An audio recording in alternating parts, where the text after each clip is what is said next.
probably make sure I get rid of that beep, beep, beep at the end. Morning, afternoon, good evening, good night, depending where you're on the world. Welcome. I need to tidy the studio. As you can see, I've got drivers behind me, more on that one in a little bit. And I've got, which way? Clothes all on the floor. Again, we might do that one a little bit later. Wasn't going to be a part of the topic, but we'll see. Right, so welcome everyone. Welcome to episode 4 of the AGN podcast with the Math Nut. He is waiting to answer your questions, and we have some topics also to talk about. So let's go flick over to see Andy. Hello, Andy. Hello. Hello. How's your week been? Okay, a little chaotic. Cool. Lots of stuff going on. Bits and pieces everywhere. Have you hit any balls this week? No. My garage is still too kind of cold. It was back down to 30 something today. That's English money, that's single digits in degrees C. That, is it really? Was it that cold? It was 30, yeah, it was sub-zero overnight. I think it was high of 40 today. Okay, yeah, so it might be a little while before you're back in there swinging. I've got a fly, which is driving me insane. One of those tiny little ones. I'll get it, don't worry. So we have some topics, as you can see on the right-hand side. We've got people in the chat. Hello, hello. I'm going to make it slightly bigger because I won't be able to read it, nor will anybody else. So hopefully that's made it slightly larger. Neil says, new Mizuno clothes shipment. We need to repeat the vote for. Oh yes. So this is one of the SS25. I'll have to let you guys think about what do you think? It's bold. It's very bold. It's something. It's very bold. This is one of the more bold out of the assortment that I have been lucky enough to get delivered. I have the rest over there. I will say one thing. I think it's well known for all the followers that have been following me for quite some time that every single drop, whether it be an SS or an AW drop, spring, summer, autumn, winter, the wife has a customary post-it notes which she writes certain things on there, whether she likes it or not. And as yet she hasn't seen all of it, so I haven't got any post-it notes. However, I did get a hoodie, and it was a athletic graphic hoodie. Yeah, it's really quite good, and it was one of those hoodies that actually you could get away with wearing rather than some of the things which some manufacturers seem to make. Like, would you wear it? Okay, a golf course you would, but you wouldn't wear it anywhere else. These are quite good. Don says, I like it. It is rather, I don't know what you call it. What pattern? It feels like a swimsuit to me, but that's just... It looks much, much better on camera than it does on me in person. The camera makes the colours... Right, so... It covers your body as intended. It does, That's right. A big plus. It does, yeah. Although, I suppose, as the years go on, I'm lucky that I've kept basically the same size for quite some time now. However, as the years go on, it's going to get progressively more difficult. Okay, so let's just pop on to the first topic, because it's a topic that it's all in the marketing at the moment, about drivers and their aerodynamics, and has been for, well, years to be fair. Andy, what was the first driver, can you remember, that spoke massively about aerodynamics? Callaway XR16. They worked with Boeing to really optimize the profile, especially for the long drive guys. I remember the XR16 drivers being like the go-to driver for the long drive competitions. Reducing 3-4 degree ones. Yeah, well, those were the specialized ones, but the concept was rolled over to all the models, wasn't it? But now, how much difference did it make? really. I mean, I'm sure if you're swinging 130 miles an hour, it's going to make a much bigger difference than if you're swinging 90 miles an hour. I can't, Yeah.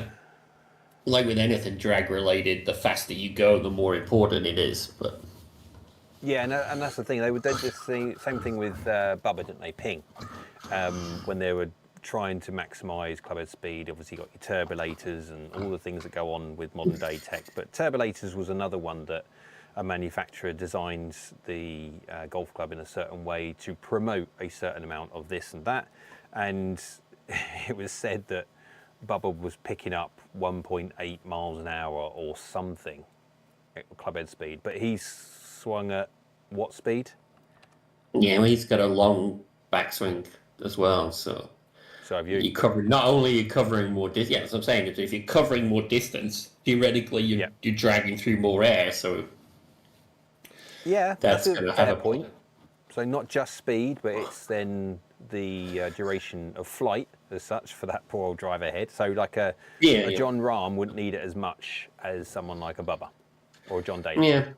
I'd like to look at this study. I mean, if you got hold of their study data or what they're actually looking at, like if you just put it static in a wind tunnel, right, and blew air across it, then yeah, there's an optimal shape for the air to reduce drag. But a swing isn't a linear motion, is it? It's a rotary motion. So No. and the head's turning the whole time. So under all circumstances, you're disrupting the airflow over the surface. So I would imagine that the swing itself does more to the disruption of the airflow than the shape and aerodynamics of the driver.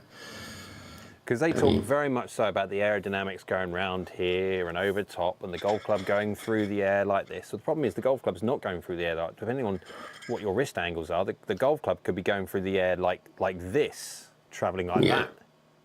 Well, it's an interesting topic. I mean, I'm sure there's merit to it, but it's like the merit of a lot of stuff is percentage gains over,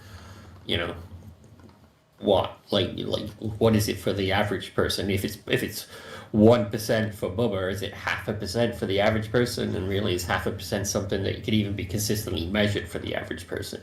And you're right, yeah, because you were saying about the gain on aerodynamics, because aerodynamics is an interesting thing. So if you're gaining 1% on someone who swings at 130 miles an hour, the gain won't necessarily be 1% for the person who swings at 90 miles an hour because of that classic thing with drag that you have to put in a heck of a lot more push to get the thing moving. And I know, Andy, you've got a very good analogy for understanding how drag works. Do I? Car. Yeah, race car. I mean, the cars,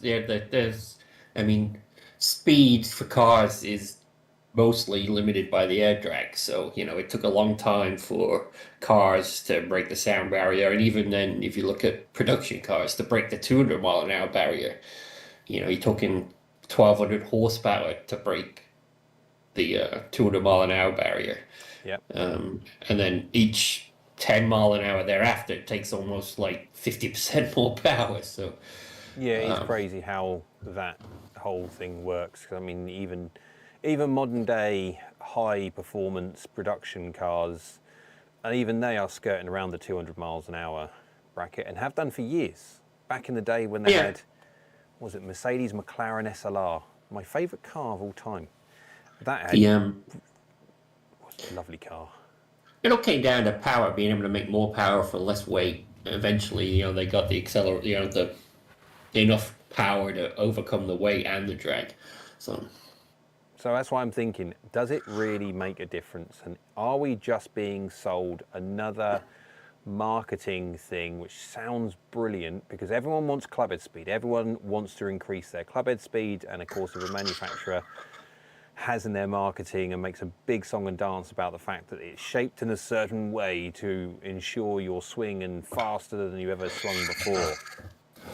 Yeah, I think if it was making a number difference, like it was giving you 3 miles an hour more clubhead speed, then they would all be made like that anyway. Like there's nothing about anything new coming out. They don't look different year over year, so how could it be groundbreaking? Well, exactly. So name withdrawn says banged 4 ionomers off the pin in 1 round. What? Oh, sorry, yes.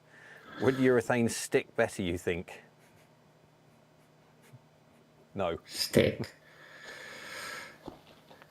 He's saying because the Well, spin profile is like the ionomous spin was spinning off the fairway. I don't quite follow. well, 4 ionomers, I'm assuming obviously from the cover, that or Sherilyn, off the pin in round 1. So he hit 4 flag sticks. Try and say that a few times after you've had too many. Would urethane stick better, you think?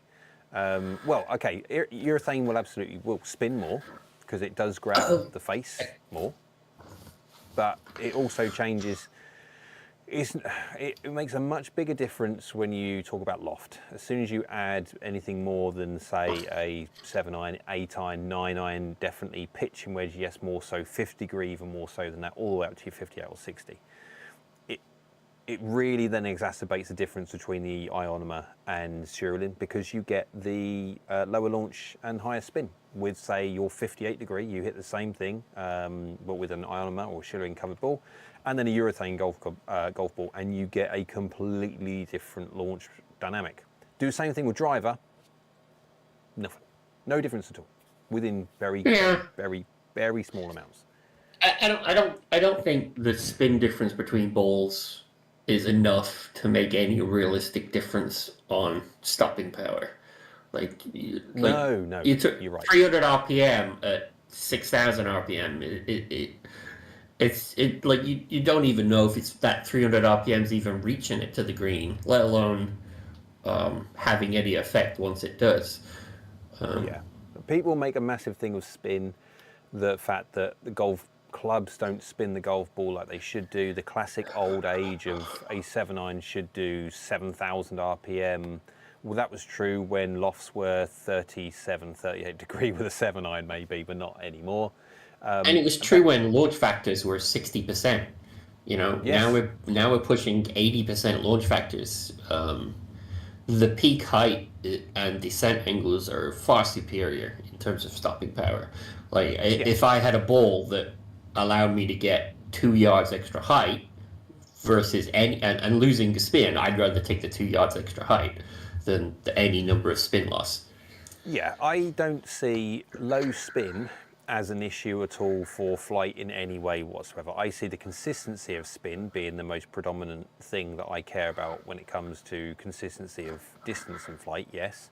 The only time I would ever think that I was worried about the spin profile being low was that it was too low for someone to use as a standard normal 7-iron. So if you had an iron which has a very, very low face spin rate and it was getting crazy low hitting a 7-iron, you don't have to move too much from a slightly high contact or one of those munchy contacts you get with grass between the blade and the club face and ball, that you get a little bit low drop off of spin and it's already very, very low.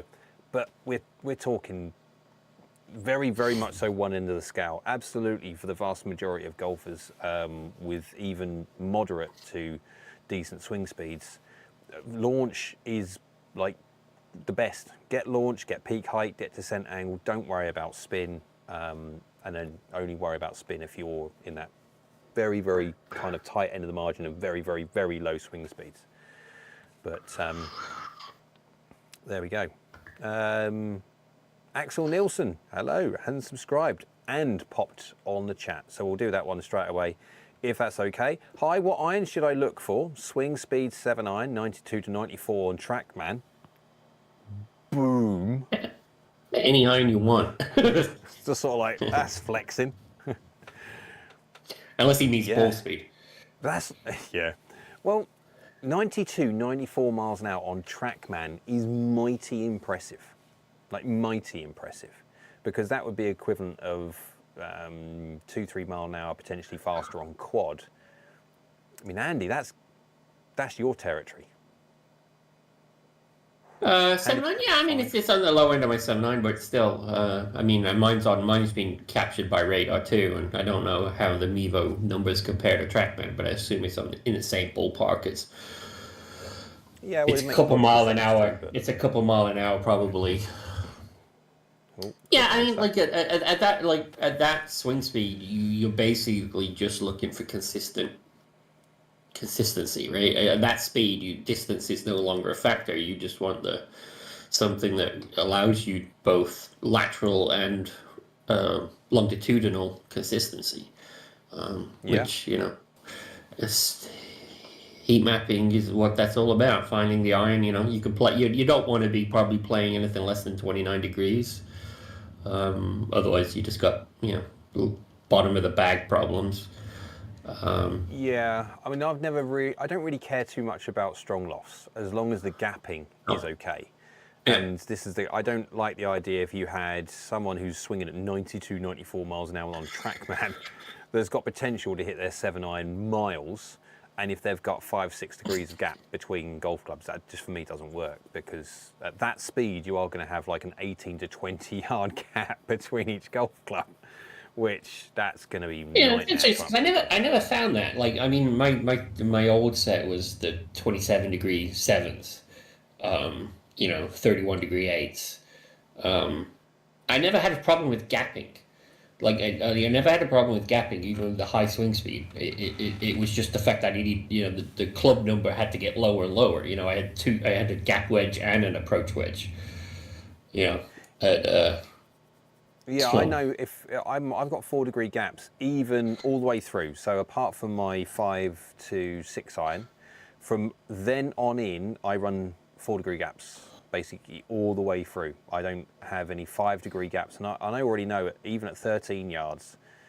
So if I was then to go 5 degree gap or a 6 degree gap, because you do see it in especially the very, very strong lofted irons, that you have now got big gaps, especially down near the pitching wedge and 9-iron.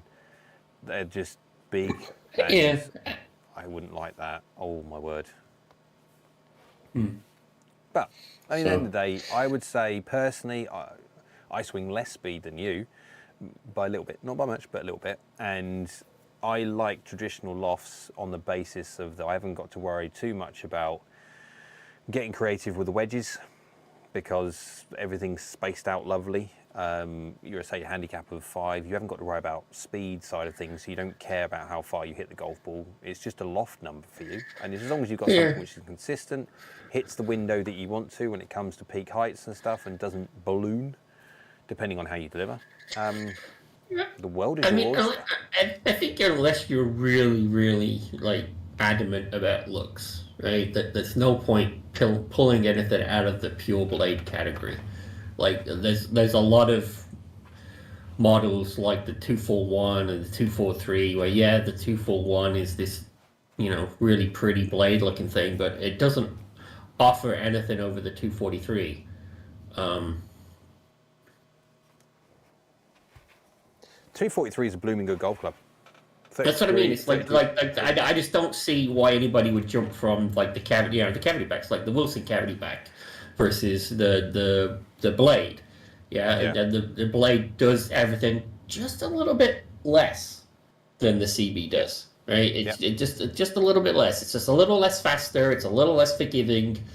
It doesn't offer anything other than the looks department over the cavity backs. And I And I think think if 241, 243 is similar, a slightly bigger gap, but it's a similar but idea.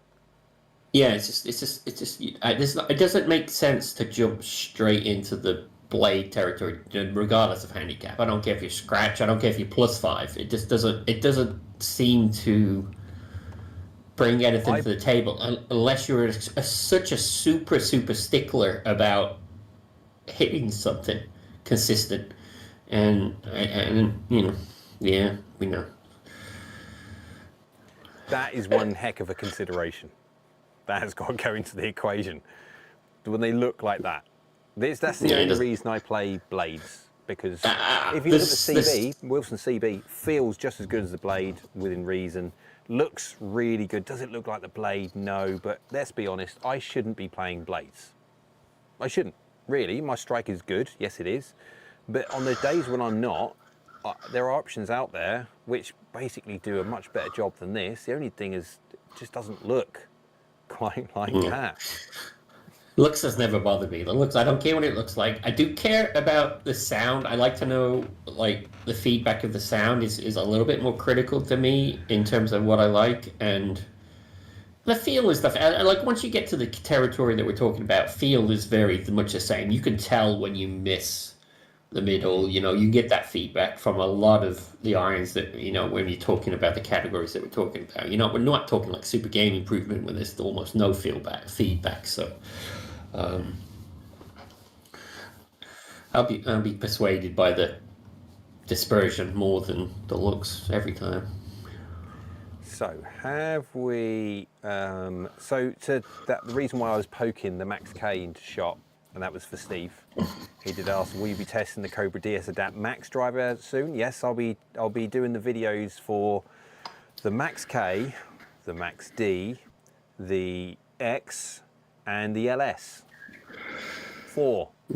Yeah. And my knee. Oof. Yeah. That was not fun. So more on that one in a second. Obviously, we're going to have to get to topic number 4 to go on to that. But all the data sets are now done with this. When I'm going to be able to do the videos for it will depend on that said knee, because it's not good. Yeah, it's not good at all. I mean, Axel replied with he's looking at the 7CB and the ZXi7, and yeah, they're both pretty good. I think the ZXi7 surprises people on how small it is, and you know that could shock you. The 7CB, I think there's better options than the 7CB. It's a good club, but there's better options. The ZXi7 is just really, yeah. Yeah, that's good. That's not a good. It's surprisingly small for something that comes off more game improvement than a lot of the other blades in its class. You know, yeah, it's like right. it's full. I mean, it's not even a player's cavity back, is it? It's more tech based than even a player's cavity back. So you know, it's not really a distance iron, but it's a very techy cavity back, and. Well, it's like saying like 243 is similar. 243 is just packed with tech. Yeah. And this is very much so more visual. It looks like it's crashed through some automotive shop. It's got spoilers, angles, wings, and stuff everywhere. It does look really good though. A sole thickness is relatively small. I mean, and you've got that VT sole that people like. Top lines are interesting things with Srixon. They always go with very box top lines. A lot of manufacturers, they'll curve their trailing edge of their top lines to make them a bit thicker, but then take away the aesthetic look of them being big and trying to make them smaller. No, they don't. These lot don't. They just go right sharp. But they're really quite nice. I do like the ZXi7. I mean, we got a little bit of feedback from Srixon, right, and how they're pushed to reduce backline observation. You know, their biggest push was you cannot see the back of the sole from address. That was their especially on the ZXi4. Yeah, well, I mean, I'm assuming if they're on the 4, then they're definitely pushing that on the 5 and the 7 too. So it's a small iron for if you like that sort of thing. I do. I quite like it. I need to change the little thing on the bottom, the little scrolling message at the bottom. Basically, it says 60 plus irons on the website. No, actually, there's 70. There's 70 plus irons on the website now. So CK says time for surgery. No, I have seen someone about my knee, and apparently it's the ligaments and tendons which I have or starting to tear. So the advice was rest. And mine was like, but I can't because I've got so much to do still. And so I'm having to try and do data sets, warm up as best I can do data sets, warm back down again afterwards, and then hope I don't hurt too much the day after. I still hurt, so then I have to either risk doing another data set or commonly just try and rest it the next day and then do I don't know, I'm looking forward to getting the robot, as in topic 4 later on, getting it done, getting it working, and then I can concentrate on just making content and not doing the data sets. But that's a different, we'll talk about that one in a little bit. Right, so we've done the aerodynamics, we've killed that one off. Now I want to talk about this. Are we kidding ourselves with draw bias? So draw bias drivers, draw bias this and draw bias everything else. It's drivers mainly, and also you do have the likes of 3-woods and mini drivers as well. I have my own personal opinion on this. Andy, what's yours? Yeah, I mean, as we've been progressing through the development of the advanced data for our driver system that will hopefully be out in the near future, we see more and more trend for draw biased drivers to have significant side effects of being draw biased, to the point where it becomes almost like not really the patch. It's the wrong patch for the problem. It's the wrong treatment for the problem. Yes. Like the amount you have to move the center of gravity to make it draw biased enough to offset like even a handful of degrees of face to path. It's chasing the wrong solution. Yeah, and my point of view from just the years of dealing with them, from fitting them, I'm generally speaking, when I used to custom fit, coach and custom fit full time, I was loathed to go down the draw bias driver route, because I would much rather get someone into a draw bias neutral driver, if that makes sense, as in a weight that you could move, than a very much so one-dimensional. That's what it is. It's for a ping side, let's say SFT, straight flight technology. Because the problem that I find with that is having a draw bias driver being so one-dimensional, you can't improve your swing, because if you improve your swing, the driver instantly doesn't work. It then promotes you to do the thing that you shouldn't do. Commonly, golfers hit off the heel, and with the weight being moved so far onto the heel to try and make it draw biased, then yes, it does make the heel more efficient. It doesn't make the head more efficient. That's a different story. But the problem is, as soon as you start changing your swing and you start moving or trying to gravitate your strike away from the heel into more of a centered part of the golf club, it's now less efficient. It's punishing. It's punishing for doing the right thing.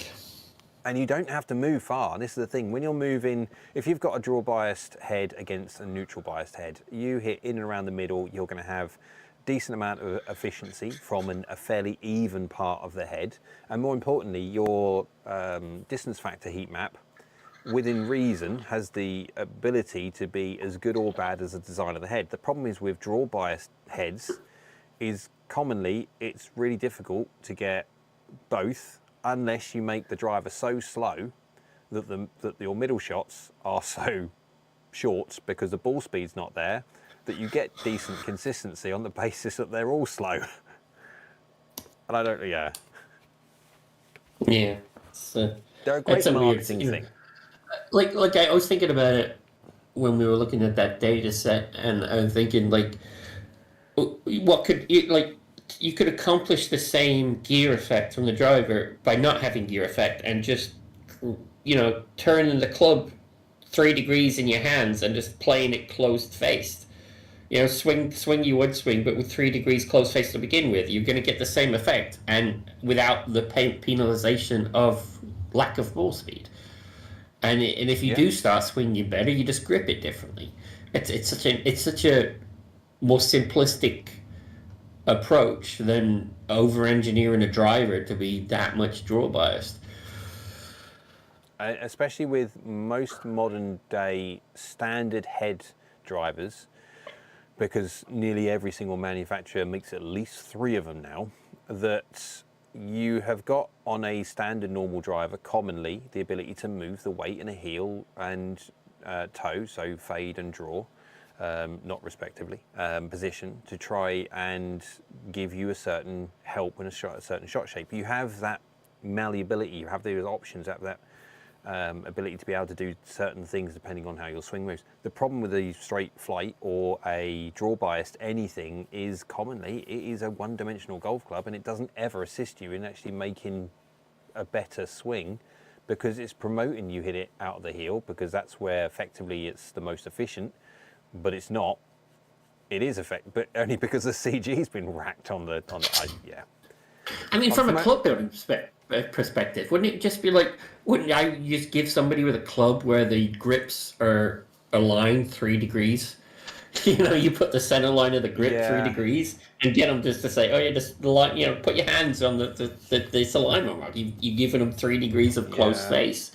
Visually, it's almost impossible to look at 3 degrees close face, you know, to judge it looking at it down at a driver. And what Andy's talking about there is basically the reason why draw bias drivers are made is to try and count the fact that people leave their face too far open and slice it. And so by producing a golf club which creates so much draw bias to counteract the open face, heel strike as well, but again, open face. But just by closing the face to a certain amount, so you're going to gain so much more anyway, because you're not fighting the amount of curvature. It's that classic piece of string. It goes from this point here until you start curving it, and then it goes shorter. You then starting to take that curvature out, you're going to hit the golf ball longer. But there you go. It's that's my own opinion. I understand why people do have them. I can understand why fitters do it, because it is an instant fix. But from a coach's perspective as well as a fitting perspective, they don't work together. I cringe when people want to use, but there is a point for them. I just don't agree with the point. Right, have we got any more, Andy, on the chat that you think we're going to come to them all anyway at the end? Jam, answer jam, I guess. I had my first fitting last week, ended up with some 75-gram graphite irons. Want to do wedges after I've gapped the new set. Should I be looking at same shaft, weight, consistency, or go lighter, heavier? Depending on you. So if you are a short game guru and you love the short game, do everything so creative, so be able to do this, that, and everything else, and you have a certain specific requirement, if you did, you'd answer your own question, so I'm guessing you're not. Then absolutely you have different whatever you need, whether it would be heavier, commonly heavier, but you have what you want.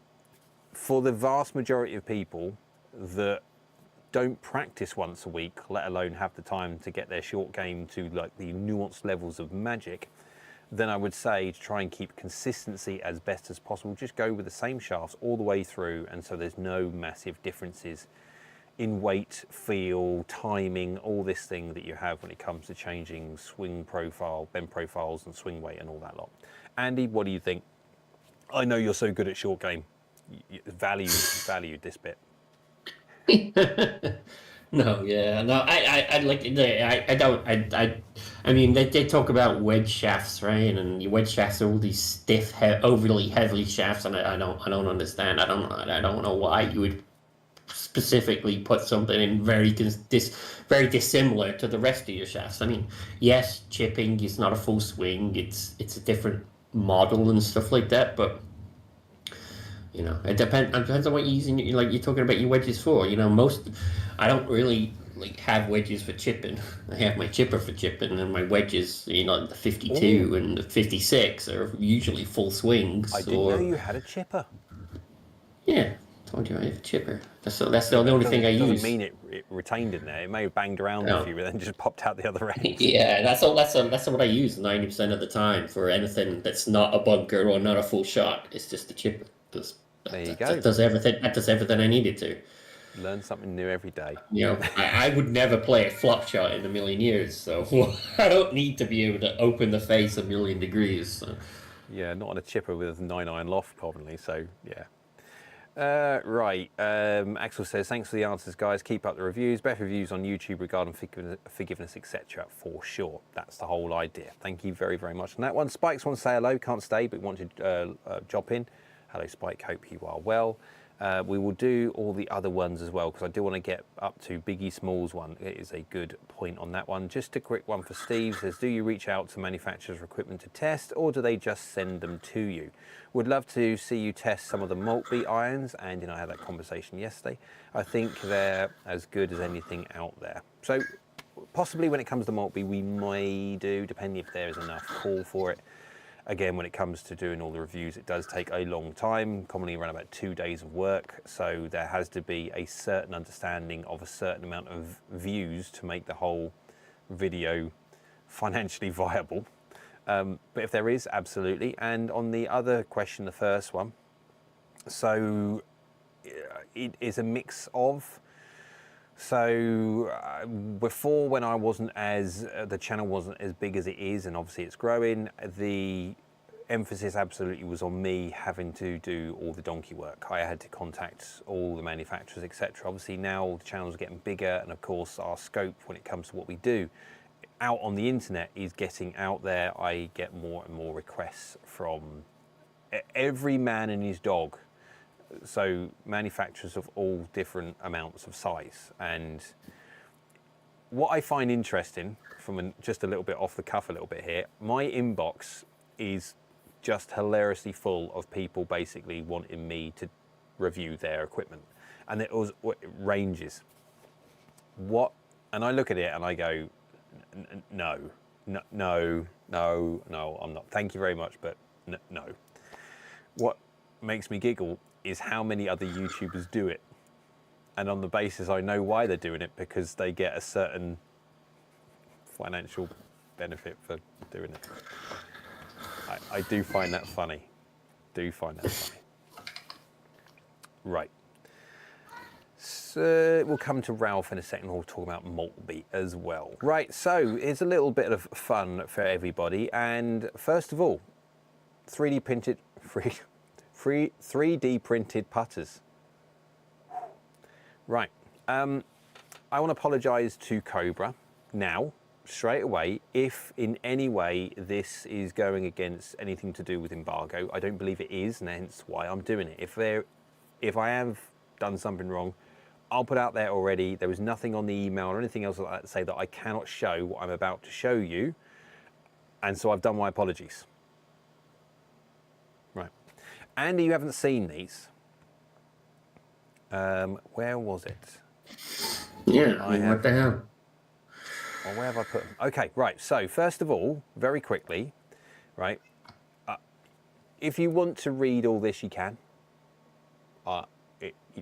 This is basically the Gumph, which talks about the very things that I'm going to be showing you on screen, and it talks about obviously how they're 3D printed. You've got different lofts, and anyway, I will probably prattle on about that for another sort of minute to give the people who are reading a chance to scroll through. And of course, if you haven't finished it, of which I don't expect you will, because there's no only speed readers to be able to get through that quick, that of course this will be available once this is finished. Obviously, catch again, no problem. What? Just messing with you. It's like that. I wouldn't be so. My wife is amazing. She can read as fast as Data from Star Trek. I am like, well, I read schematics and I'll read instructions, I'll read in bits and pieces like that, but I find just reading, oh my word, boring. Right, so that's done now. Let's have a look at this one. This is a live, hopefully, of what I need to use. So I need to go flick over to the right thing. And I'll move it over this way so I can guarantee that you can see it. So from what I can understand here, there are two different types of putters. One called Enzo, one called Pista. Interesting name. And so what we'll do, we'll start it from there so you can see it. And then I will do this live. And Andy, pop up with, so obviously we've got no technical jargon. It is in there, but I won't go through it because it would just be boring most probably. What do you think so far? Well, it looks reminiscent of something else that came out recently. Okay. I love the weighting system. Yes, that's exactly. I mean, that's the key to modern putters is the toe and heel weights. Uh, I think the huge backs are, if you struggle with your pendulum motion, then the backs help. But I think that's less There you go. critical. But the toe and heel weights are very, very helpful. Same one.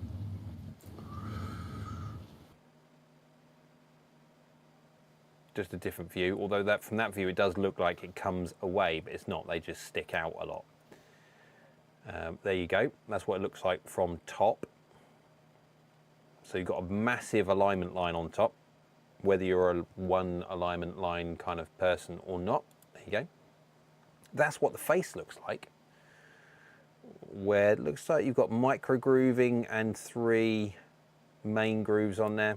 But again, you can see the 3's It's a very printed. interesting lie angle. Oh, that's a different shaft on that one. Different connector, right? That's not a gooseneck. No, that'd be a straight neck of some kind. But you can see the fact that you've got all the lattice work in here for the classic 3D printed loveliness. Oh, shouldn't have done that one. Definitely shouldn't have done that one. I'm trying to get it down to normal size now. There we go, normal size. Happy days. That's from the back, and then I think we're back. Right, so let's go to the pista. What a name.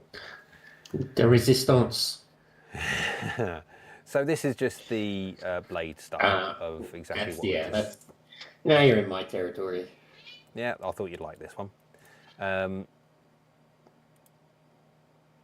3D printed loveliness. Interesting bottom, the arced bottom. They got a flat spot. Yeah, like interesting. I mean, you could argue that allows you to, that potentially promotes not having a perfect lie, but at the same time. Or by the size of those angles, though, if you haven't got a perfect lie to a point of where the toe or the heel is flat on the ground, wowzers. It's interesting though because with it being winged like that, actually it allows the weights to do a better job of leveling because they have more of a moment on them. The weight plus the angle gives you a moment towards one way or the other. It's a relatively small putter thing. It's very, very shallow. Not very high at all. It almost looks like it would be below the ball, but I'm assuming this is just scaling. Now it's visual scaling.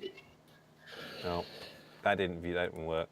I'm not quite sure if I can see these. No, these are probably nothing. So there you go. Cobra probably saw you doing these live and suddenly banned you. Got rid of it straight away. What do you think? What do you think of the new 3D printed putters from Cobra? Yeah, I mean that second one looks really nice. I like the style. Yeah, I like that. I'm not a big fan of the huge, whatever mallet putters you call them. Yeah. I can understand for the stability side of things. I get it.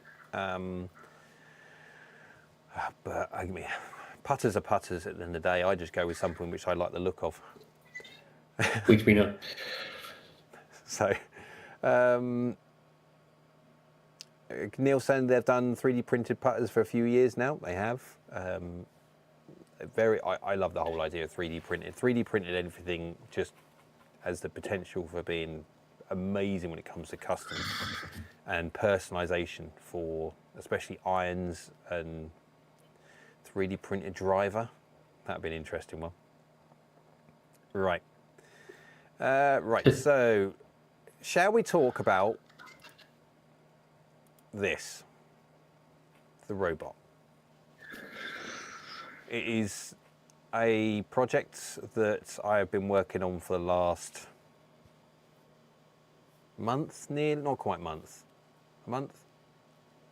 Feels longer sometimes.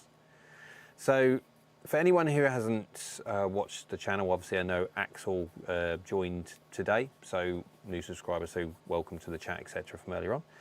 So basically, because of all the workload that we do when you talk about all the heat map tech and all the stuff that's going on with that, it takes quite a few shots, takes the 3 different swing speeds, so again, takes quite a lot of shots. And so as the channel's getting bigger, obviously more brands, more models, more equipment to test, and it's got to a point where 2025 has reached a point of where, with the silly season, I was hitting so many shots of different types, whether it be irons, drivers are the ones, it's the biggest, is drivers the problem, that I basically hurt my knee in December. And it's the twisting, it's the jumping, and it's all those things that do that. And initially I thought it was just a niggle.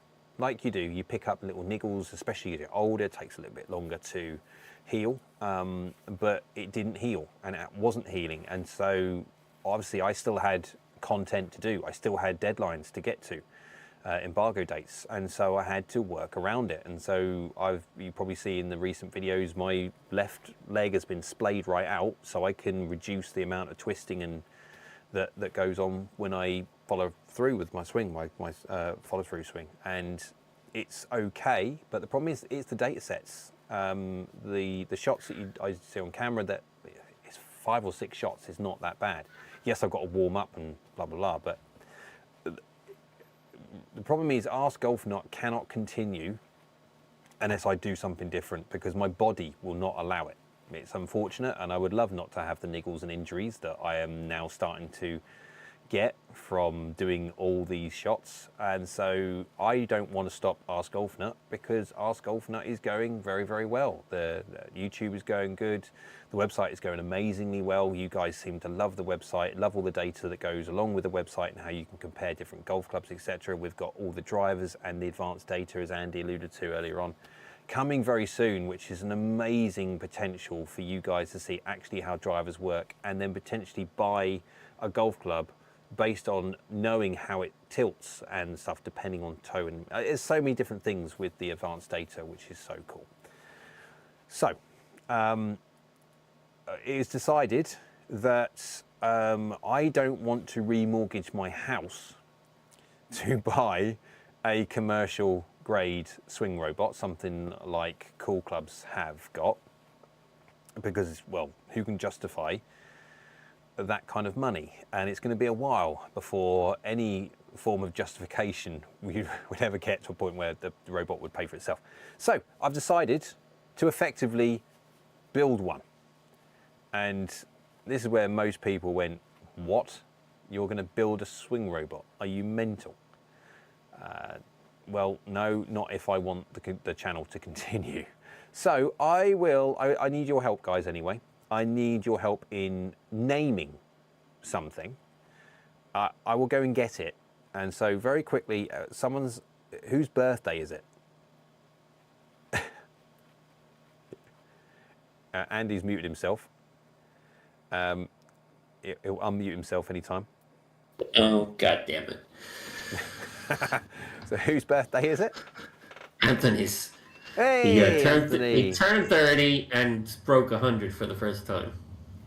Oh, sorry, I just saw, yeah, lots and lots of capital letters. Anthony says, I'm here to pop in for just a second and be obnoxiously self-serving. I turned 30 today and broke 100 for the first time this morning. What a vibe. Cheers, Nut Gang. Little nut out. Well done. Happy birthday, bud. Oh, it's always nice to do that. Right. So I need your help. I will go get something. And it's, if you hear me grunting and making some weird noises, you'll understand when I show you what I'm about to show you. So, oh my word, I'm not looking forward to this. Oh my. Exercise. Welcome to the monster. The business end. The business end of the robot. Oh my God, this is massive.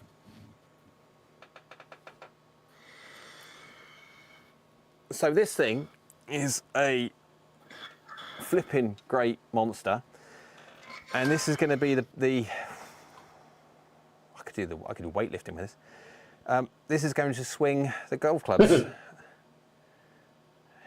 Did you hurt your knee picking that up? No. Lucky enough, my knee is okay at doing most things. It is just doing the action of golf swings and things like that, which it really does not do well on. So there's certain times when I go up the stairs, that's not very good. I heard it goes on. Anyway, this is why we've got this. This thing is colossal. I want your guys' help in naming it. Jeez. So that's the first one. Obviously, because I'm a bit OCD about certain things, rather than just having the main motor to swing the golf club and all the gubbins, all the framework, I ordered the framework today actually from offline. So because they will do all the cutting for me, so I had to do all the design, all the sizes of certain things, and then I gave them a list of all the things that I wanted with the connectors and stuff like that. 127 pieces. That was a big order. And that's coming at one point early next week, late this week, hopefully. But then this. What am I going to call this? You put down in there, what do you think this one's going to be called? This is a NEMA, Andy, you tell me if I've got this one wrong. This is a NEMA 52, 60 Newton meter stepper motor. It's 300 mil from top to bottom. It's 130 mil, like there and like there, all the way around. And it's feckin' heavy. I'm putting this down, people. Jeez me's. That is a monster. So I've got 3 more coming, not of those, smaller ones. Because unlike the Cool Clubs one, where they have the tee, I want to be able to move the tee independently. So I've got 2 rails, motorized rails. So basically the tee can go this way, this way, this way, this way, and I've also got one that will go this way as well. So I can set.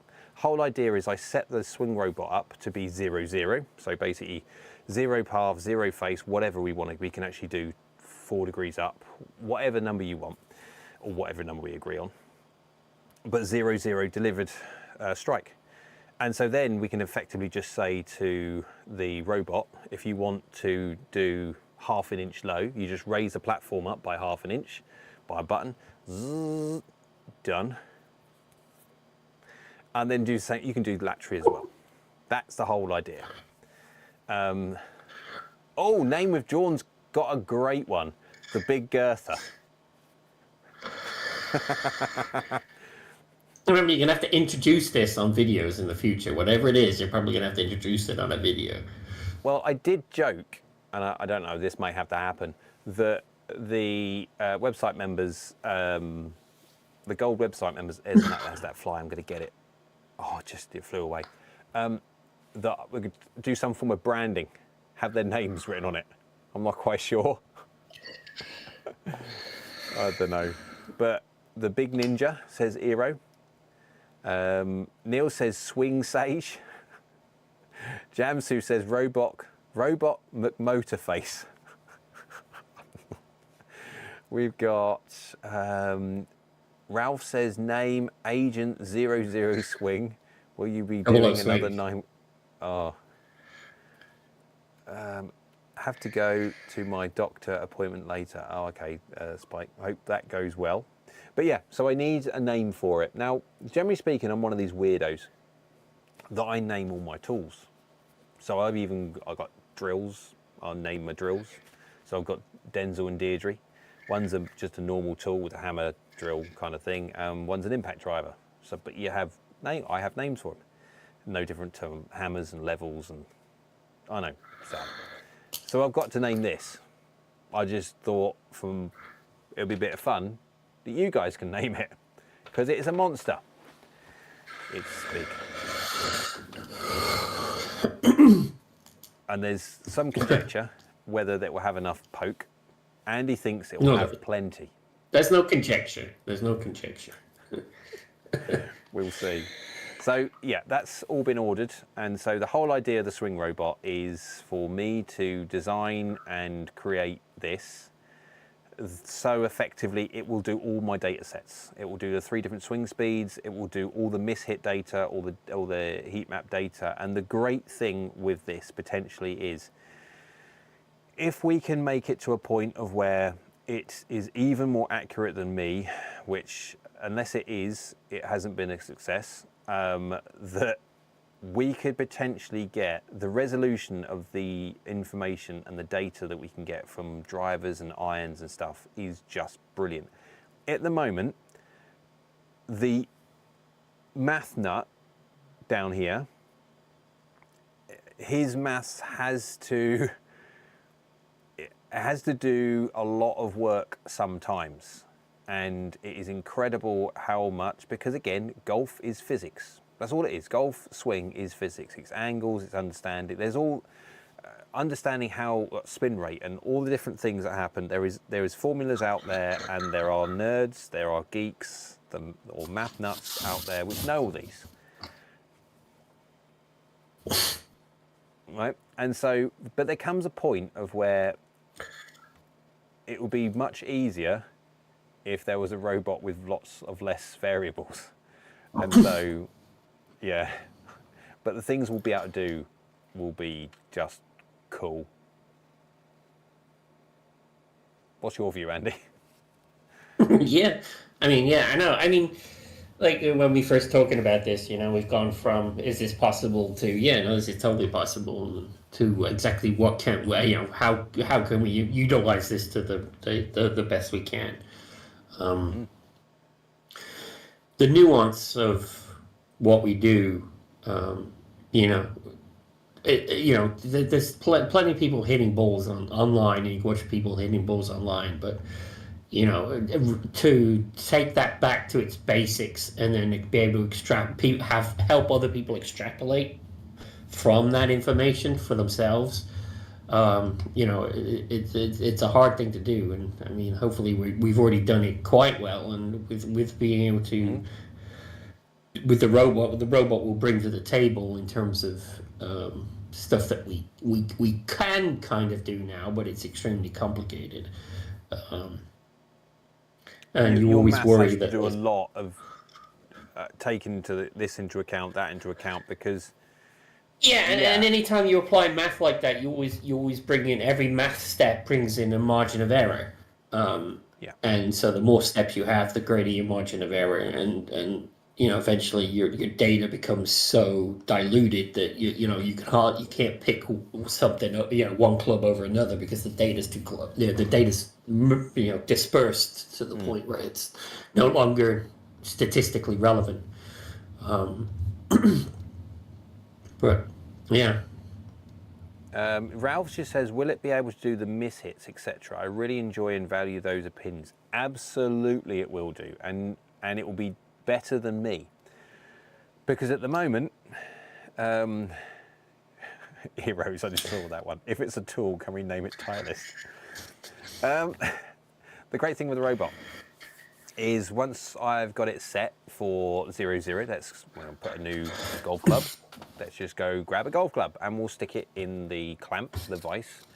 And my one differs to the likes of Cool Clubs, etc. It hasn't got a hinged wrist as such. I don't care about that. I don't care about testing shafts and all this lot. All I care about is moving this mass, that mass, through the air at a certain given speed. So mine will literally just clamp onto the grip, and that will be like the pivot point. And of course, the golf club will move around the pivot point. So that's the whole idea. The greatest thing with this is the fact that with the motorized T mechanism, which I'm kind of designed, but not quite, it's not until they get here I'll be able to look at it and put all the framework together and go, right, did I need to adjust this or not? That I'll get it in my head. Now, once this is set up, so this is lie 0. Reason why it needs to be lie 0 is if it's not lie 0, which is fine, there's no worries. If I just want to move the strike when it's 0, if I want to move the strike to a lateral miss of 12 millimeters or 15 millimeters, 18 millimeters, whatever the number we are going to give. So you have our middle hit, which is around about there, and we want to go hit it at the heel or the toe dot, let's say the dot, and then go up and down. We can have the 9 different points. If it's lie 0, I can just ask by the,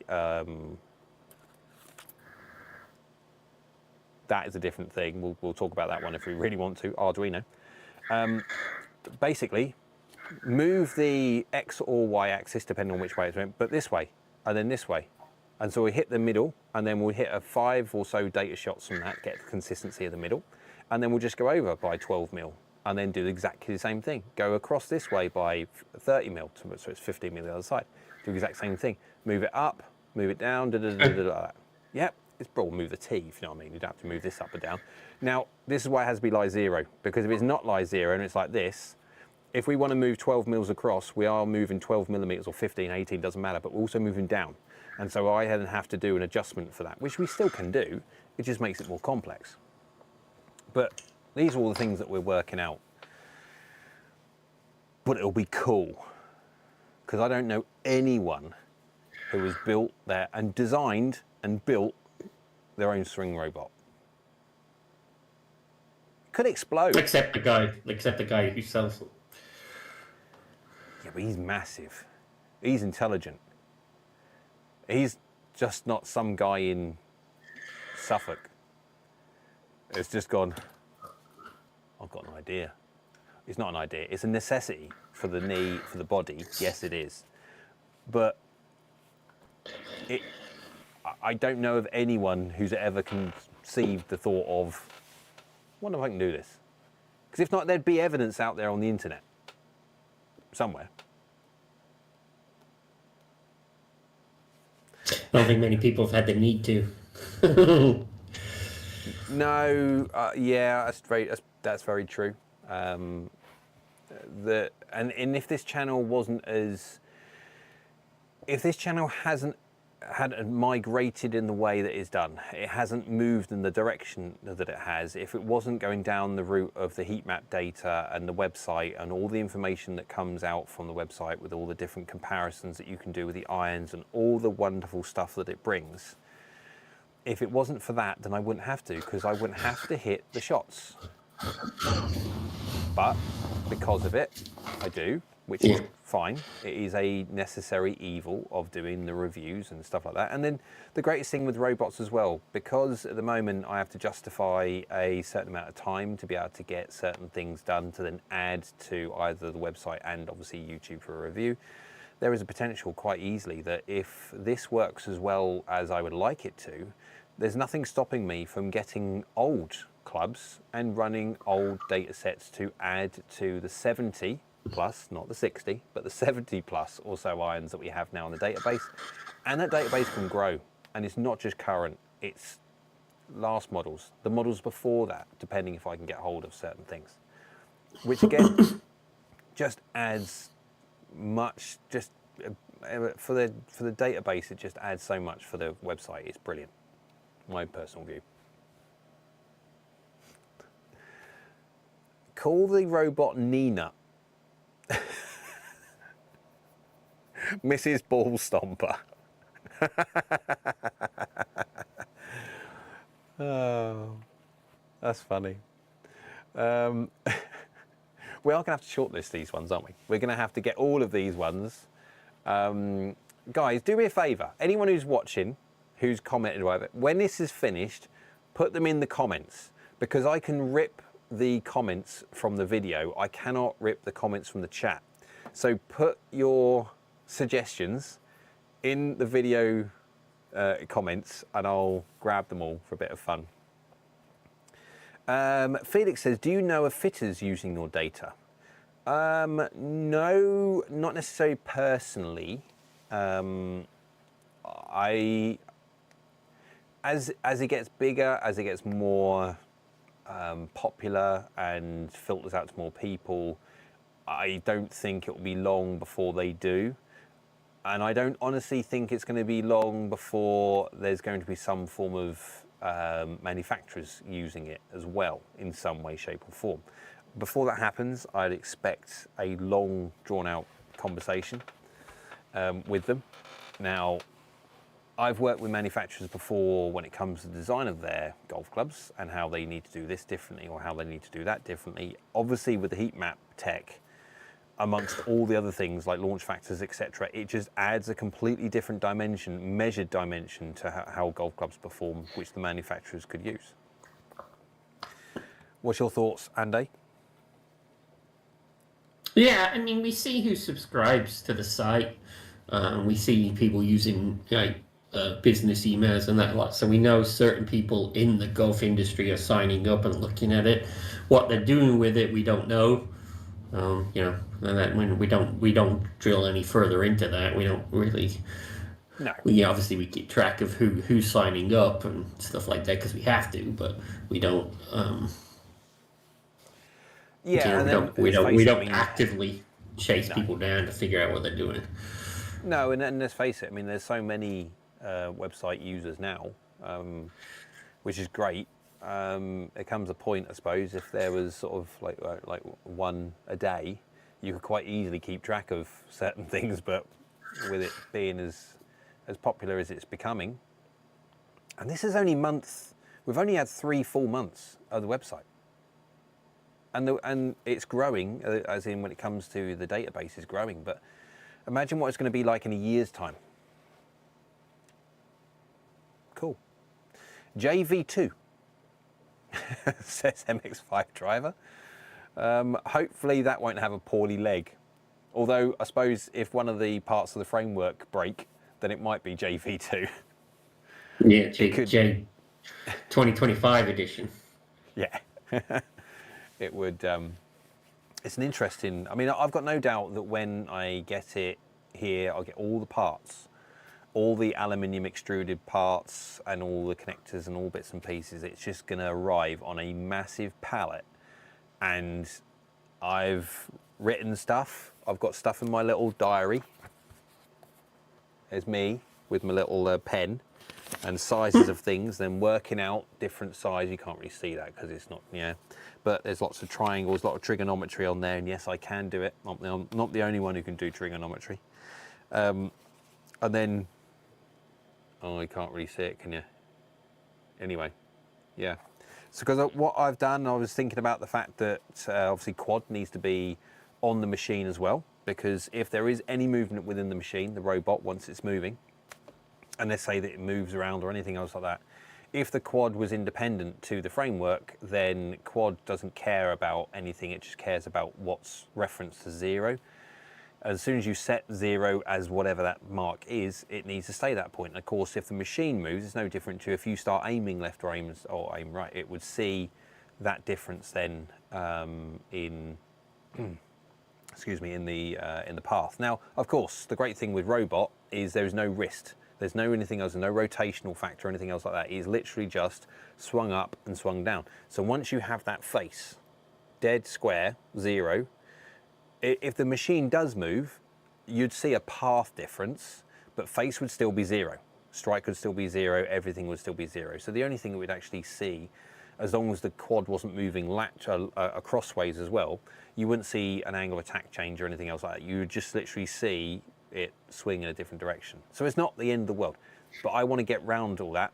And so if I attach the quad to the framework and attach it to the T frame, to the robot frame, and everything is just one big frame, there you go. So Andy's now died or flicked me round in the wrong way. So now you can see not only me, but you can see me on the reversed way. What is interesting, does Andy see that? That was Andy weird. sees me backwards.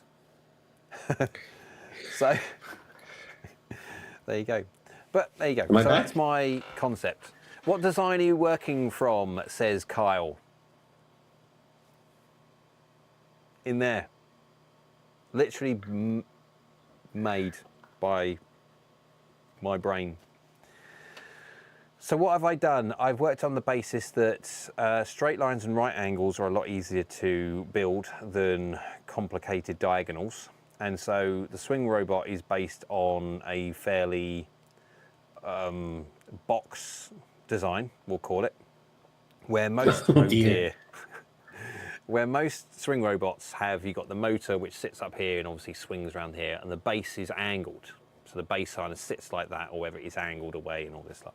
Mine's not. Mine's effectively a box, and then on that you have like an angled bit there with the motor that monstrosity sits on, and they're called swings. So it doesn't matter really what the base is, as long as it doesn't get whacked by the golf club as it moves.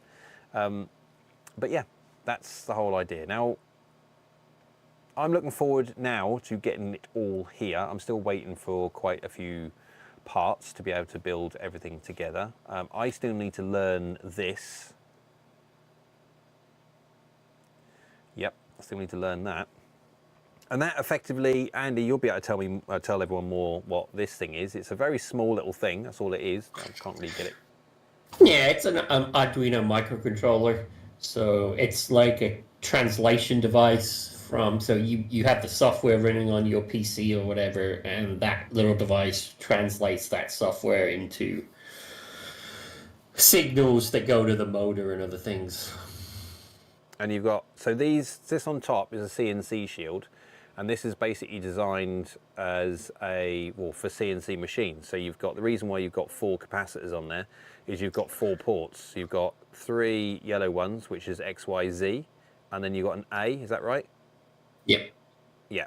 And so effectively, if you're running a 3D printer or a CNC machine that has left and right, that goes like that, but also goes up and down, you would use these. And obviously that with that port there, that red one, that will be the A, which is going to be the swing robot. So these 3, these 3 here, they're going to be my X, Y, and Z, which is effectively the T system, to move the golf tee, the golf ball, keep the club exactly where it is, but move the tee to get the different strike positions, and then use the red one as the controller for the main monster motor. The main monster motor. And that is the driver for it. Not the golf driver. Yeah, no, that's the driver for the mega motor. Dear me. There you go. Have we got anyone else? Everyone? No? Okay, so no other ideas for the robot knee nut with Steve's. I like that one. So, right, so what questions have we got to answer? I do want to go, I'll go up because that means I don't have to then mess around with the one that you see there. I want to pick up the one that's... Biggie Smalls. Yes. I've just got to get to that one. Here we go. Well, Buck R553. Yeah, good name on that one. Thoughts around the Avoda combo length iron. Excuse me, YouTube winning pops.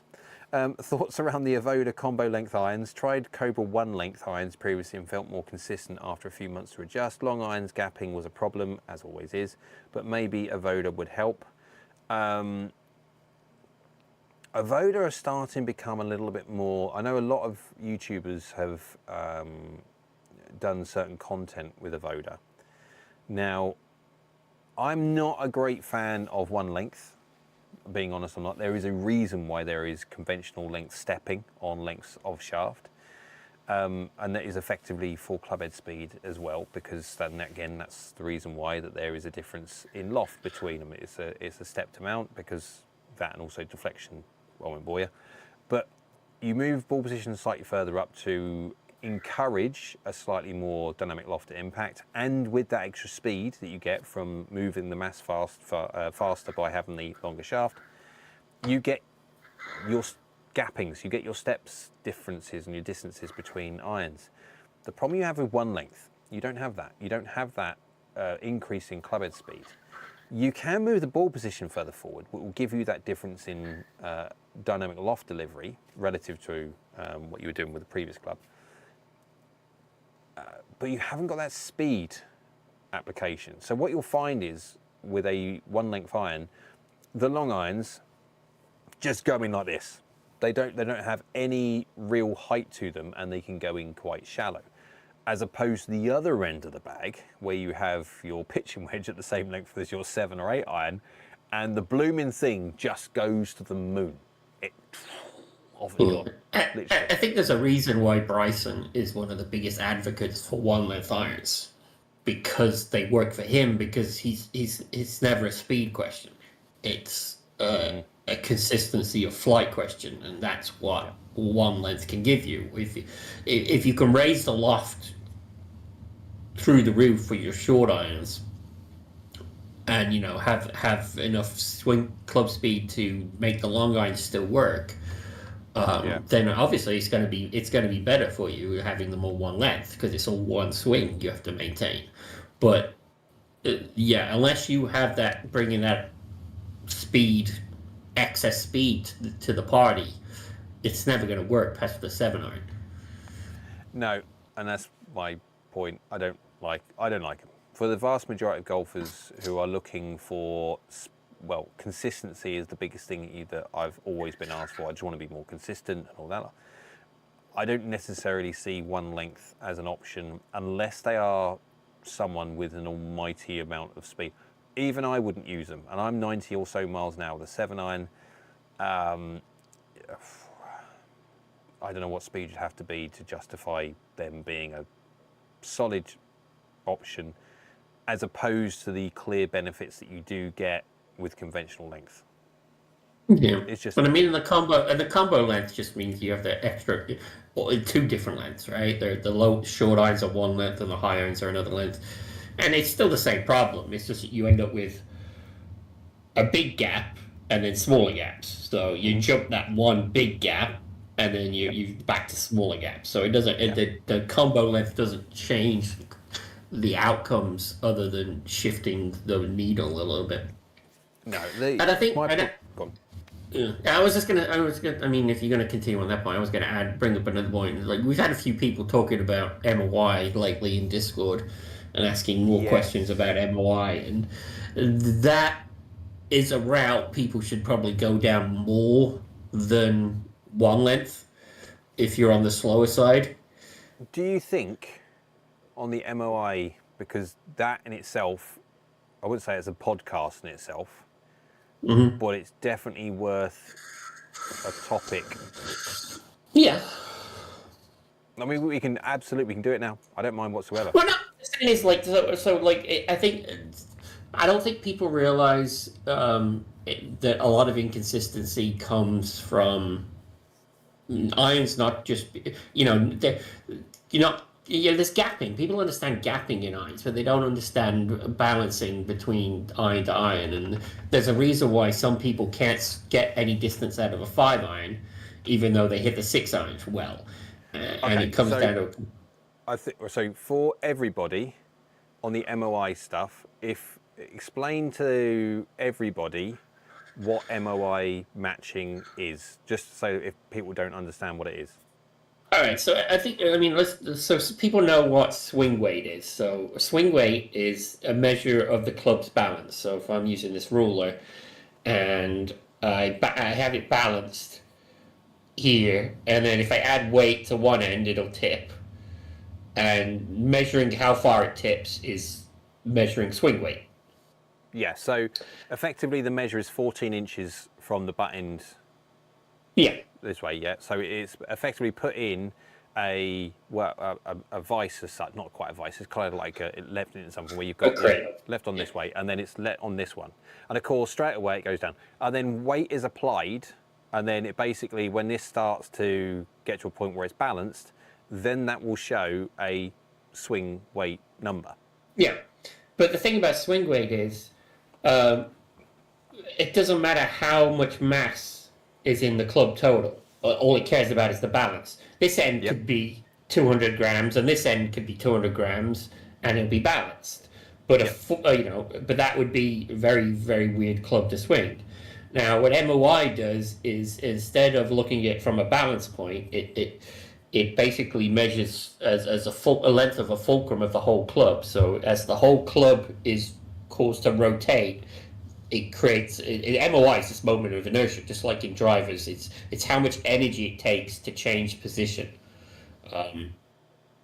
And basically what that means is if all your clubs are designed to take the same energy to move, you should be able to swing them at the same radial velocity. So instead of measuring the speed of the club head, you measure the number of degrees per second that it goes around. So if all your clubs rotate at the same number of degrees per second, the longer the shaft, the faster the club head speed. Yep. So that way, if all your clubs had the same MOI, theoretically your club head speed between each club would be ideal, and therefore you'll get the correct distance from each iron by having the right. And so, how do they say to match which club to match the MOI off? Yeah, and it comes down to one. You could look at the data, right, and work out a ratio of length to speed.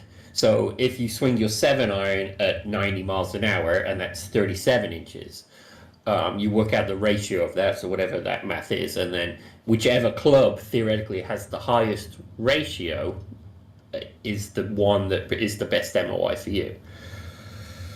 And then you match all the other MOIs to it. And you think that is a much better metric than raw swing weight? It's a different metric, and just like swing weight has its benefits, but it also has a lot of downsides. MOI has probably it's way more complicated to do, and therefore has less downsides. But the complication of getting it makes it the burden of setting it up is the hard part. Once you set it up, it theoretically is better for everybody. But yeah, and if you think the problem you've got with general golf is that manufacturers aren't set up that way, and so in every fitting area, when we're talking about just getting people fit for all the different manufacturers' equipment, they're not set up like that, and so it has to be done something which has to be done after the fact, which then makes it more complex. Yeah, so I think that's a step down. So instead of talking about I want to get more consistent with my irons, I'm going to buy a whole new set of irons. Maybe explore getting your irons MOI balanced, the ones you have. If you work on getting them MOI balanced, and that brings consistency for a relatively small change to your existing irons, that's a lot better than experimenting with something completely different, like one length irons. I mean, we could. This could be a podcast in itself, couldn't it? Oh yeah. Oh dear. Excuse me. Still getting over my cold. Nearly there. Yeah. Right. Let's just go all the. Go on. You were going to say something? No, I'll leave it for another time. Don't want All right, no worries. Opening that can of worms even more. Open them up, don't matter. We'll shut them again if we need to. Right, so Biggie Smalls, thoughts on a Cobra 3DP versus MP243. Everyone is talking about the forgiveness of the 3DP for the size, but according to the data, the 243 is much more forgiving. Is the 243 bigger? So I have got the information on the website for the Limit 3D, and we haven't got the latest one. Now I'm trying, which reminds me actually, I need to go speak to Sam from Cobra to see if he can get me a sample of that one. Because the 3D printed one that they had before, which is their Limit 3D, for a player's distance iron was just surprised. It was wow. It's one of the best player's distance irons, and generally speaking, anything in the player's distance category struggles to do everything well. It's designed, a player's distance iron is literally that. It's designed for a player which hits the middle fairly well that wants more distance. It is not a player's forgiveness iron, and that's what I think the biggest problem with a lot of people when they look at certain things. They look at why is a 243 more forgiving than a 245? Well, it's on the basis from the heat maps. If you look at it, it is because the 243 is designed to be small, look like the blade, and just punch out there. Now, yeah, it's longer the blade. That's the whole idea. It's player's distance. But when you look at the benefits that the player's cavity sector can have over that of the player's distance, that's why player's cavity commonly are much, much more forgiving. So I want to get hold of the 3DP. Absolutely, I do. I want to do a review of that one because I really want to see how well it works in a smaller chassis. I haven't seen it. Have you seen it, Andy? No, and I mean, even if I've seen it online, I wouldn't take any of, there's nobody producing the data that would convince me one way or the other. So, Not yet, because we haven't done it yet. yeah, exactly.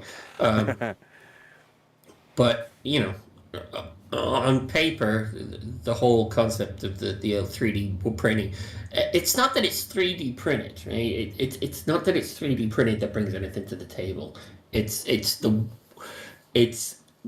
design that 3D printing allows you to do to the iron.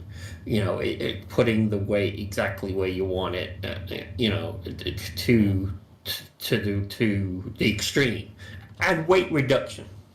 So Yeah. And it's not weight reduction overall. It's not like saying, okay, we got a 270 degree 7-iron, a 270 gram 7-iron, which is standard for a 7-iron, and then we're going to make it 220 grams by 3D printing it and not having as much material. That doesn't gain you anything. It's where you save the weight in the head. Yeah. You want to save the weight wherever you can, and in even casting or forging, you can't do that. You have to cast enough material there to maintain the structural integrity. Whereas 3D printing and internal structures, you can maintain the structural integrity without adding the excess weight, and that's where the criticality comes. And that's the important thing of people understand the difference with 3D print. The 3D printing side of things is not necessarily there as a amazing thing to save weight. It's the fact that they can construct the iron and design it in a certain way where they can just plonk the weight exactly where the designers would see it's ideal to put, and not have to follow the same constraints of a standard manufacturer with a normal casting or forging process. It's brilliant.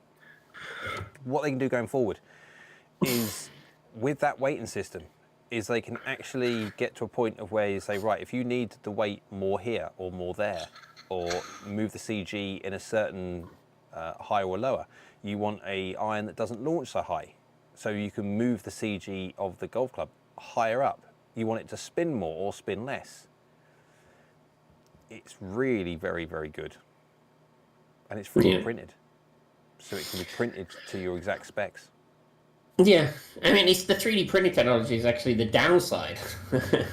Because it's slow and it's not as advanced yet. I mean, forging's been around for 5,000 years, and we know how to do that very well. 3D printing, we're still learning. But I mean, this week I actually was doing a lot of deep diving into CG replacement in the irons, and actually how much does it matter and what does it do, and if we get to the point where we can make these irons lower, so right now the standard position for a CG and an iron is 0.84 inches, right? Whatever that is in millimeters, it's like 18 millimeters up the face, isn't it? And 20 mil, yeah.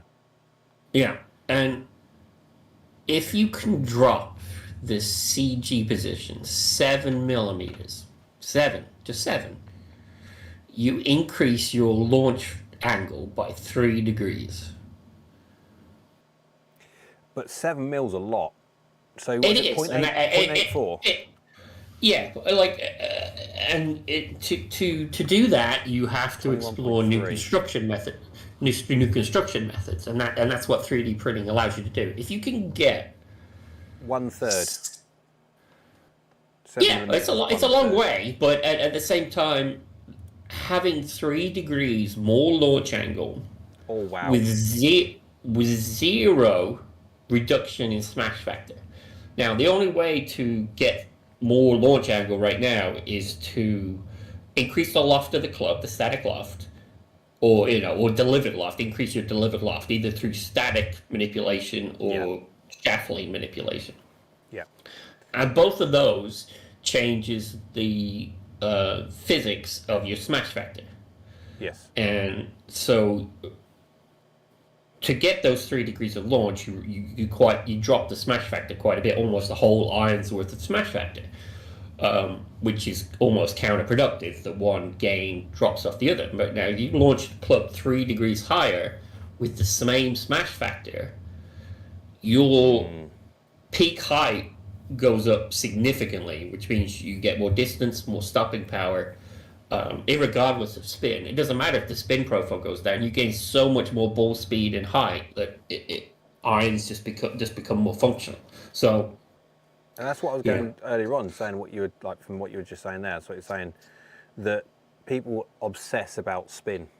If you're launching at 3 degrees higher, peak height is going so much higher, and your descent angle is you haven't got to worry about spin. Descent angle is the one that's going to be stopping that ball on the green. Just to sum it all up, in a driver, if you could get your launch angle 3 degrees higher in a driver without a cost of ball speed, everybody would be driving 20 yards longer. Because that launch value is so important to distance. Because the one thing, we fight air resistance, but air resistance is a thing that we can't overcome. But the other factor of how long a ball will fly is gravity. Gravity is a constant, so it's always pulling down by the same amount. So you want to fight gravity as long as you can to optimize distance, and launch angle is the key to that. If you can have the same ball speed at a higher launch angle, you're spending more time fighting gravity before gravity says, okay, now I'm pulling the ball back down. So, and you want all your energy to go into sending the ball as high and as far as it can before it comes down. And that's where it stops. Because if you run at a lateral horizontal speed, and then the ball drops vertically out of the sky, of course, it's going to have the perfect stopping power. Right, it's going to come down vertically. So theoretically, you always want the ball to be dropping vertically out of the sky. Now that doesn't happen because drag slows it down and it comes down curved. But if you can get the launch angle with the same speed, you get a combination of distance and stopping power. So if they perfect this technology, I mean, they put 100 grams of tungsten in the limited. That's over 30% of the mass of the club. That is how you get the CG down 30%, a third. Like you said, it's a third of the distance. So if the mass of the tungsten is a third of the total mass, it's going to drag that CG down almost to a third. It will be interesting to see. And this whole loft jacking argument will go out the window because all lofts will be jacked. You'll get irons will be 3 degrees stronger. 3 degrees stronger, and ball speeds will go through the roof. You'll produce. Keep mine weak. I just want I'll keep the peak high. Thanks. Well, no, because you'll get the smash factor off a 27 degree iron will be like the launch of a 27 degree iron you'll now get the smash factor off a 24 degree iron. So how I see it in my head, you're right. I mean, 27 degrees is my 5 iron, but I'd be getting effectively the smash of my 4 iron, which is 24. Yeah. See, 3D print is the way to go, guys. It is. Right. So. Felix says, is there a general rule for swing weight influencing ball striking characteristics or have an impact on swing speed? Impact 100%. Whether it goes better or worse. Yeah. I'm thinking... So as a general rule, and this happens for the vast majority of people, however... You have to then be absolutely honest with them during the fitting and tell them, not cheat and say, oh, you're hitting the golf ball really well, now go buy these set of irons, right? If you have you got an individual who's basically thinning everything, hitting low on the face, which is then compromising every single, like their launch angle, peak height, descent angle, the lot. If you were to whack in a heavier shaft, commonly, for a certain period of time, it will drop the head and they'll start hitting higher up on the face. as in not higher up on the face, as in higher up to a point where it's more middle, and they will get much better results, much better results because of the poor initial stuff they were doing. The problem you've got with adding weight is it commonly then makes them swing slower, but the gain that you get in their strike outweighs anything to do with a slight reduction in swing speed. However, that's not permanent. And so you go on with that one from a sales point of view, yes, it works because you get the sale. Irresponsible selling. The thing is, because what happens if someone buys that, they get used to that weight difference, carry on thinning it, but now they're swinging slower. So they've got the worst of both worlds. So does it impact? Yes, it does. Does it impact in a common way? Yes, it does. Is there a right way of doing it? Yes, but I wouldn't necessarily look at swing weight or static weight of a shaft to have a permanent fix on a strike pattern, because humans are terrible and they will just adjust to it. So test it, obviously, and test it again if it happens, and then test it again if you can, 3 times. But yeah, it is a minefield, the whole swing weight thing. Just don't be sensitive to it. Much easier. It's the one thing I am sensitive to is swing weight. Flex I'm less sensitive to, profile I'm less sensitive to, but swing weight is the one thing I am sensitive to. That's interesting. What do you find when you change your swing weight from, I mean, in a recent PXG fitting, I changed from high C's, can't remember the number, it was high C's, all the way from like to D6, D8, something like that. Nothing. So what are you sensitive to? Which are you like literally within one number, like D3, D4, or are you a little bit? And what happens? Well, what happens when I have the wrong swing weight is I tend my left to right face to path control varies more. So when I'm dialed in on swing weight, my face to path values become more consistent. They're not 0-0, obviously, but they become more. The outcome becomes more consistent. Yeah. So you get more varied when you move away from your ideal swing weight. Yeah. And for me, I built my irons around a D4 9 iron, and then a MOI match up and down from the D4 9 iron. There we go. Back to that MOI discussion, of which we could do a full podcast on. And I think that's answered Kyle's. What swing weights do you play? Yeah, they're not consistent. I don't know. It's not consistent. It's a D4 9, and then they vary up and down depending on. Yes, that's true. I'm just looking up through. Is the 3HL a forward? Eero says.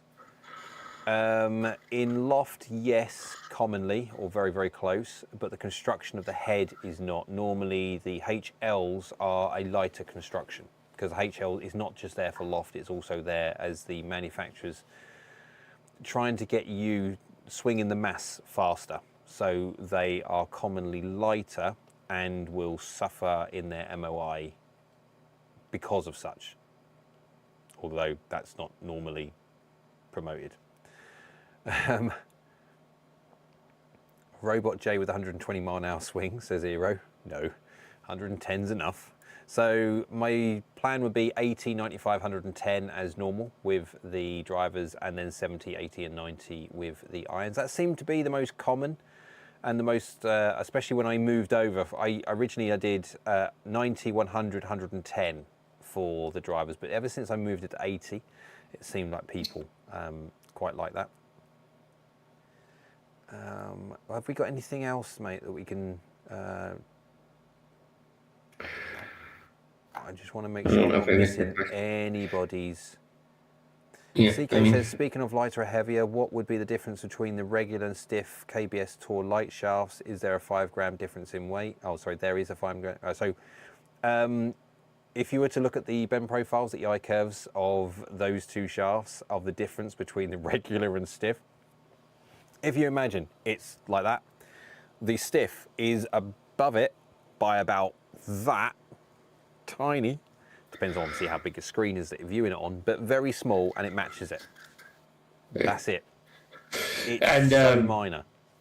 KBS shafts are not flighted.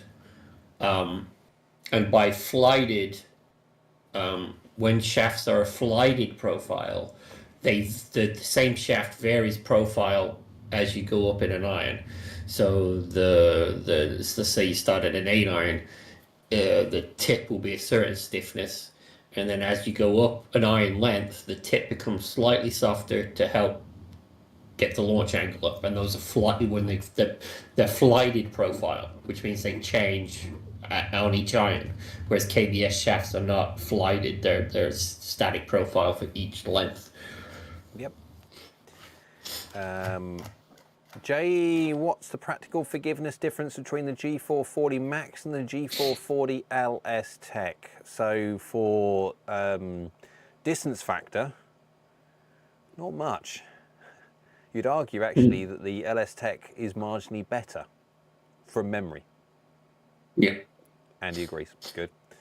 Andy's memory's better than mine when it comes to this. I see so many blooming maps. But yeah, arguably the G440 LS Tech is marginally better for retention of distance from weird and wonderful parts of the face than the G440 Max. And now, from memory, is it just because low on the face on the G440 Max is just so penal?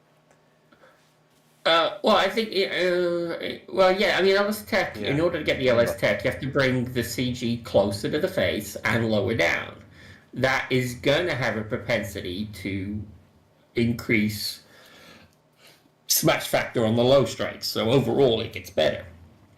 Because you tend to already have good distance factor high toe, right? We know that most drivers have good distance factor high toe. You bring the CG closer and down, you increase the smash factor slightly lower, so that gives it a bigger overall thing. Yep. I can't remember if the LS Tech was actually slightly fade biased. Do you remember? I want to say yes. And that also has a tendency, slight fade bias, has a tendency to improve the blob on the toe side of the club. It makes the toe side even better, and people tend to be on that side. When it comes to, so I know for the advanced data on the drivers, there are still a few drivers that I need to do some more testing on to get the right amount. Thanks. But I'll have the robot, hopefully, fingers crossed, to do all that with, and so that will help. I mean, the data that we're going to have for the advanced data for the drivers is just the hardest thing more than anything else with the advanced data for AskGolfNut.com for the drivers is purely how to put it across, like with many of the conversations that Andy and I had in the past when it comes to, say, the website of the irons, of the radar chart. How do you put across visually certain aspects of a club compared to another? That's why the radar chart was born. And then the self-fit tool was born, and that's an amazing, amazing thing. Heat maps are really easy because you're comparing one against the other. One looks like the same shape as such, but you can see where the forgiveness is on one iron compared to the other one. That's fairly easy to understand. The difference with drivers, though, because we're talking about what's the bias of their head, how much spin increase and loss happens vertically when you move up and down the face, like how stable is the spin profile vertically, and also how stable is the spin profile laterally as well. How much tilt axis is applied to the golf ball? How much does it bend the ball when you miss heel and toe? Because you can see some golf clubs have a huge propensity to want to turn the golf ball when you hit it off the toe, where others don't so much. So someone who doesn't want or has this tendency to overhook things, especially for, say, from toe shots, will definitely not want a driver that has a propensity to want to really tilt the golf ball when you hit on the toe. And that's funny that it's not a direct correlation to whether they're draw or fade biased either. They can be neutral biased and still have a lot of curve toe they can produce more curve even if they're neutral bias. Neutral Yes. bias doesn't tell you how much curve it produces, it just tells you whether there's a lean to one way or the other. But you can have drivers that curve a lot more and be neutral. And Yes. that's also important, is knowing how much curve you're going to get off of a miss hit, even if it's not weighted one way or the other. So many things that are coming when it comes to the driver side of things. It is crazy. Okay, have I missed anything? I don't think I have. I'm pretty good. Have I got anything else after? So, CK, is there a technical reason a specific shaft is named as a stock shaft for an iron set? Yep, basically what the manufacturer in question decides for that model, not for their irons, for that model of iron, what are the stock sets? What are the irons which they say they are going to offer as stock, non-upchargeable options? So you'll get the difference between stock and then rack set stuff. So when I say rack set, it's like the irons that you see on the racks of pro shops. They will always have a standard SKU number of that iron. There will always have that shaft in for the rack sets. But the stocks shafts are the ones that the manufacturers offer before you start going into the upcharge side of things. That's usually because they make deals with the manufacturer, the shaft manufacturer, to get all the bulk supply, so that they got a deal on those, and those are the ones they offer. Now, this is a question that I answered to somebody the other day about stock shafts, and it's not about irons; it's about drivers in particular. So, like shafts like the Ventus Blue, right? The Ventus TR Blue. Got one right here somewhere. Yep. Now, if you see that as an option in a driver, right? There's a big difference between an OEM Ventus Blue and an off the rack Ventus Blue. They may look the same, they seem the same, but one is actually a standard shaft and one is the more expensive shaft. The one as the OEM offers is like $130, and the one you buy separately is $400. So make sure you don't fall into that trap of an OEM shaft versus a aftermarket shaft. I know, and I put this one out. I know Mizuno, many years ago. I want to say it was the 190, ST190, so a long time ago. They made a deal, shall we say, with the manufacturer of a shaft within their drivers, and it was somewhat, the shaft looked very much so like a very, very, very expensive shaft, but they got a deal, we'll call it, and effectively the one that they had was a watered down version of, effectively, we'll call it. So it happens, it's happened in the past, and it will no doubt continue to happen, so you just got to be wary of what you're buying. Yeah. What we got? So Neil says at CK it's just a standard shaft supplier decide to carry as default, no price added option that's in stock as opposed to special order built. Yeah, so like Mizuno will have stock shafts to them are 97% of the shafts that they hold, because they hold them in stock and they don't believe necessarily totally in upcharge shafts. They do a few, but I still think to date, I don't think another manufacturer offers more shafts than Mizuno still. I think that's still the as stock. Non-upchargeable. I mean, I'm not pushing Callaway here. Callaway offer the most options of no upcharge across their range. If you go to their build thing and you pick different manufacturers and different shafts, they tend to not be upcharge any of them. But I'd have to look at that one. yeah, they tend. Do that one There's later. there's a lot more options that are not upcharge on Callaway, but. Be interesting to see Cobra's how many irons they do. I mean, Mizuno offer around about 60 or so iron shafts, nearly 50, Yeah. 50s. But there you go. So, right. I haven't missed any, I don't believe. Don't forget, guys, to make sure you comment in this video once it's done. What do you think should be the name of this Goliath thing? Oh my word. Yeah. As I say, you're going to throw your back out. Oh no, I picked it up very well. Sort of like 3 points, or no, not 3 points. Sort of manual handling techniques and all this lot. So this size of this thing, what are we gonna call it?